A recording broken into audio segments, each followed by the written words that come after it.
ईंदे चवनी आव ईंदे चवनी आव ईंदे चवनी वेह छॾे सारो ॾेह त अङण अचिजो हुनजे। हाणे आउं गुज़ारिश कंदुसि सीनियर एडवोकेट सुप्रीम कोर्ट जनाब इजहार आलम फारूकी साहब को कि वो आएँ, वो अपने ख्यालात का इजहार करें। जनाब इजहार आलम फारूकी साहब।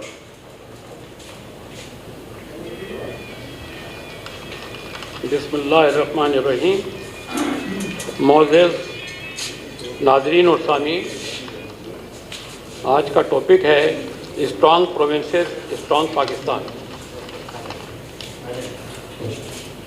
क्योंकि आजकल के जो सर्कमस्टांसेस हैं प्रिवेलिंग, उसमें पाकिस्तान जो है बहुत वीक है, इसलिए प्रोविंसेस जो है वो भी वीक हो गए। और उसका जैसे उससे पहले बहुत से स्पीकर्स ने फरमाया कि सर्वाइवल का मसला है पाकिस्तान के, तो इसमें कोई शक नहीं कि हमारे जो करता धरता लोग थे उन्होंने पाकिस्तान को बुरी तरह तबाह किया है और लूटा है। और वो चंद लोग हैं और उन्होंने जिनको इस का अलिफ नहीं पता हुकूमत का, उन्होंने हुकूमत की है। नाअहल लोगों ने हुकूमत की है और करप्ट लोगों ने हुकूमत की है। इसलिए मुल्क जो है तबाही के दाने पे है। और लेकिन उनकी जो है लग्जरी लाइफ उसमें कमी नहीं आई है। होना तो ये चाहिए था कि जब इन्होंने लोन लिया IMF से और बढ़ता चला गया, अब इसके कंट्रोल से बाहर है। ये सिर्फ IMF की जो इंटरेस्ट की इंस्टॉलमेंट हैं उसको देने के लिए लोन लेते हैं और उसके लिए भीख मांगते रहते हैं। बहुत से लोगों ने मना किया, बहुत से ने कुछ शराइत पे दे दिया। इस तरह पाकिस्तान नहीं चल सकता। आज से 8-10 साल पहले मैंने एक सजेशन दी थी जुडिशरी को और आर्मी को, चीफ जो थे उस वक्त राहल शरीफ, उनको भी लिखा था कि जनाब आप जो हैं ये जुडिशरी कोलैप्स हो गई है, there is no justice at all, there is a face value and other considerations. तो गरीब आदमी जो है उसके लिए इंसाफ नहीं है यहाँ पर। और जो जिसके पास पैसा है वो फेस वैल्यू को वकील भी करता है और वो इंसाफ खरीद भी लेता है और कंसिडरेशंस भी हैं। इसलिए सबसे पहले अगर किसी को मुल्क चलाना है तो जुडिशरी को इंसाफ पे मबनी जजेस होने चाहिए। अगर वो नाइंसाफ़ी करते हैं तो लोगों में डिसअपॉइंटमेंट होता है और मुल्क की हालत ख़राब से ख़राब होती चली जाती है। तो मैंने चीफ जस्टिस को भी लिखा पूरे पाकिस्तान को और आर्मी को भी लिखा कि अगर there is no justice, no merits, terrorism can not be end. और न टेररिज्म ख़त्म हो सकता है जब तक कि आप मेरिट्स नहीं करेंगे, जस्टिस नहीं करेंगे लोगों के साथ। लोग बम बांध के घुस जाएंगे कहीं भी जिसके साथ ज़्यादती होगी। और इस मुल्क में ज़्यादती हो रही है। हम जुडिशल का हिस्सा हैं, हम ऑफिसर हैं, हमारी पूरी ज़िंदगी इसमें हो गई। हमने देखा कि इंसाफ जो है यहाँ गरीब के साथ नहीं होता, कमज़ोर के साथ नहीं होता, ताकतवर के साथ है। और वो हर फील्ड में यही है। आपके अपॉइंटमेंट ताकतवर जो आदमी है पीछे वो कराता है।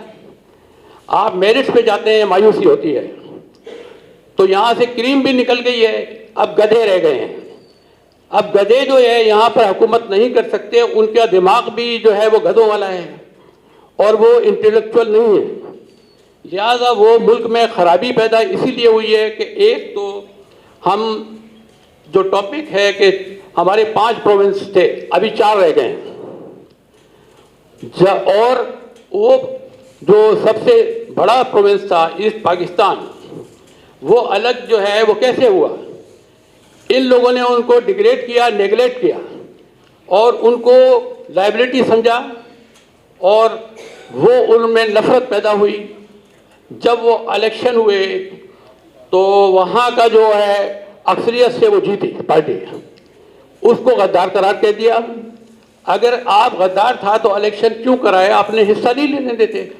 हुआ ये कि फिर वो अलग हो गया और इन्होंने कहा कि ठीक है जी आप अलग हो जाएं, हम आपको हुकूमत नहीं देंगे। तो ये उसने एक बड़ा जो है नक्शे से हमारा पाकिस्तान जो 5वें नंबर पे था वो दुनिया में वो पीछे चला गया और इस्लामिक कंट्री फर्स्ट थी पहले नंबर पे, वो पीछे चली गई। आज वही बांग्लादेश हमसे ज़्यादा तरक्की याफ्ता है, हमसे हर चीज़ में जो है ना वो बेहतर है।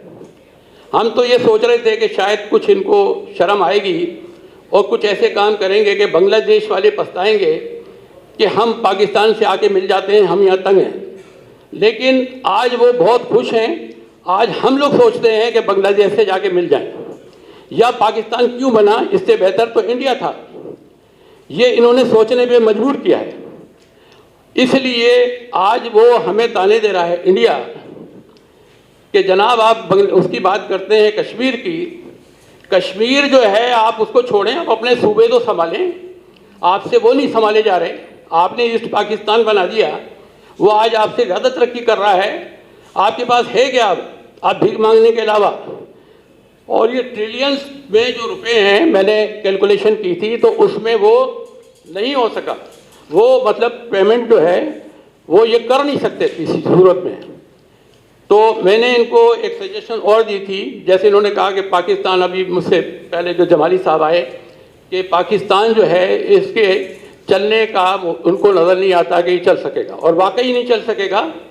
तो मैंने इनको 8-10 साल पहले एक सजेशन दी थी, आर्मी चीफ थे राहिल शरीफ साहब, कि आप जो है इसको ठेके पे दे दें। ठेके पे देने से ये होता है कि आपको वापस मिल जाएगा। लेकिन अगर कोई आपने ठेके पे नहीं दिया और कोई कुछ खुद ले गया आपसे ताकत के बलबूते पे या आपकी नाहलियत की बलबूते पे, तो आपको वापस नहीं मिलेगा। तो आपसे बेहतर सजेशन यही है कि आप 10 साल, 20 साल, 30 साल के लिए दे दें। मैंने नाम भी सजेस्ट किए थे उनको कि आप या तो आपकी बस्ती बात नहीं है मुल्क चलाना, आप सिर्फ चौकीदारी कर सकते हैं, वो चौकीदारी कीजिए आप, तो आप इस मुल्क को नहीं चला सकते आप। तो उसके बाद ये हुआ है कि देखें, उस वक्त इतने हालात ख़राब नहीं थे, उस वक्त मुझे पता भी नहीं था कि कितना लोन है। अब तो हर आवाम को पता चल गया है, एक आदमी को, कि लोन इतना ज़्यादा है कि उतार नहीं सकते। लिहाजा मुल्क जो है वो आगे जा ही नहीं सकता। लिहाजा और बग़ैर इंसाफ के कोई अदारा नहीं चल सकता, मुल्क नहीं चल सकता। इसलिए मैं अच्छा, उस ज़माने में उस पर उनका वो रिप्लाई आया था, हमारा जुडिशरी की तरफ से कोई रिप्लाई नहीं आया और आर्मी की तरफ से रिप्लाई आया था। यहाँ नवेद मुख्तार साहब थे, उन्होंने बाकायदा फ़ोन करके मुझे कहा कि आपने you have given a very good suggestions, it requires consideration at national level, समझे। तो लेकिन हमारी जुडिशरी, जिसका मैं आदमी हूँ, जिसमें पूरी ज़िंदगी गुजारी, उन्होंने एक रिप्लाई नहीं दिया। तो देखिए, अब स्ट्रॉन्ग प्रोविंसेस जब भी हो सकते हैं जब पाकिस्तान स्ट्रॉन्ग हो, और अगर स्ट्रॉन्ग पाकिस्तान होता तो हम कहते हैं कि आप प्रोविंस को स्ट्रॉन्ग करें। इस वक्त हालात ऐसे हैं ही नहीं कि वो किसी को स्ट्रॉन्ग कर सकते हैं, सर्वाइवल का चक्कर है। तो लिहाजा मैं अपनी तकरीर यहीं ख़त्म करता हूँ।